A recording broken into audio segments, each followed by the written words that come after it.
Let's welcome in now Congressman Byron Donalds from Florida. He's a member of the House Oversight and Budget Committees. Congressman, great to see you. Good being with you.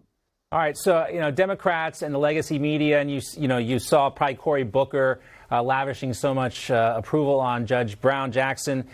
Any attempt to take a look at her judicial record has been cast as, a racist attempt or however you want to characterize it. When you look at these confirmation hearings, are we getting anything out of this? Are we learning anything about this judge? Do you think this is really just kind of like a rubber stamp operation here? No, we're not really getting much at all.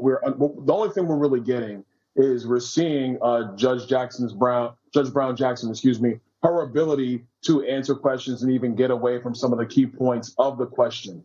We know what her acumen is. We know what her school credentials are. We know about her time on the court. But what we are not getting is not only her judicial philosophy, which is frankly the number one thing that matters for a Supreme Court justice. But number two, we're not getting how she views the criminal justice system. And even the basic thing that Senator Blackburn asked, like, what constitutes, how do you define a woman?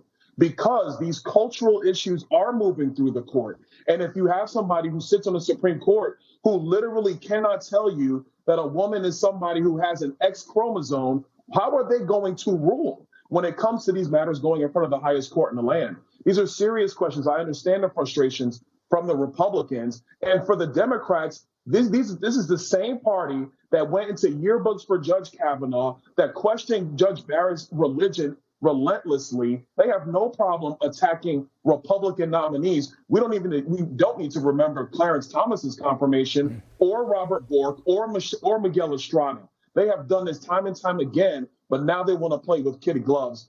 They're disingenuous to me. I don't care what their opinions are. We need to get to the bottom, get to the truth on Judge Brown Jackson's judicial philosophy. It matters for the future of America. We need to, but I don't think we're going to, because we're not going to see her in a public setting again. And she has the votes. But I want to focus, you were talking earlier about her inability to define what it means to be a woman. Senator Ted Cruz followed up on that, and this is what he asked her. Take a look.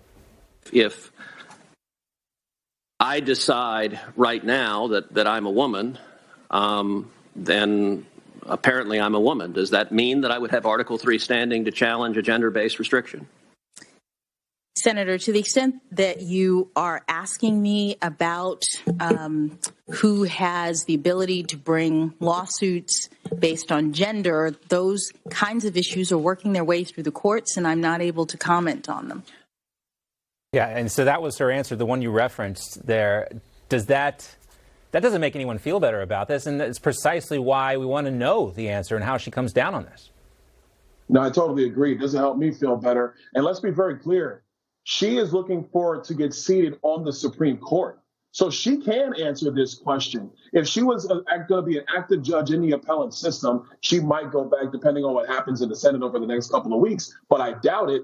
But because she's trying to go higher, she does have an ability to answer this question. The truth of the matter is that she does not want to answer, because if she answers with the truth that, yes, that people who have an X chromosome are women, people who have a Y chromosome are men, then the radical left organizations that are supporting her nomination will begin to disavow her nomination, and she'll have trouble in the Democrat side of not only the United States Senate, but on the Democrat side of the country. That's why she won't answer.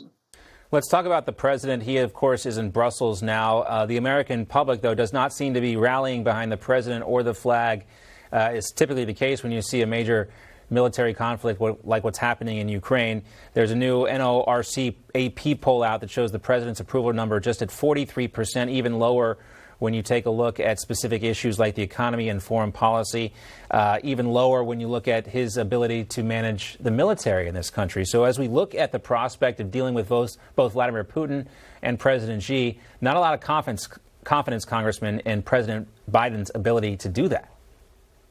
Well, it goes without saying why. This is the same president who literally had soldiers be discharged because they wouldn't go get the COVID-19 vaccination. A completely idiotic decision by the president of the United States. But Joe Biden has been wrong on every issue facing Americans. And you can't just blame high gas prices on Russia. Gas prices in the United States have been rising for a very long time through his presidency before Vladimir Putin invaded Ukraine. So the problem is the American people know that Joe Biden's policies have been wrong. His leadership has been faulty. And so even though we're united behind Ukraine, a lot of Americans are very concerned, and rightfully so. They do not believe that Joe Biden has the ability to lead America and also lead the world. His speech is coming up today at 3 p.m. Eastern. What do you hope to hear from the president? My hope is that he's going to talk about how NATO not only is unified, but is prepared to deal with a serious Russian threat, that we're actually going to continue to help Ukraine get the military armaments that they need to continue to stand off the Russian invasion. Because this Russian invasion into Ukraine is not only an assault against sovereignty and liberty, it also sets up further conflicts in the future. The United States must be strong. NATO must be strong. We must stand firm against Russian aggression. I hope that's what we hear from the president today. Congressman Byron Donalds, great to see you. Thanks so much.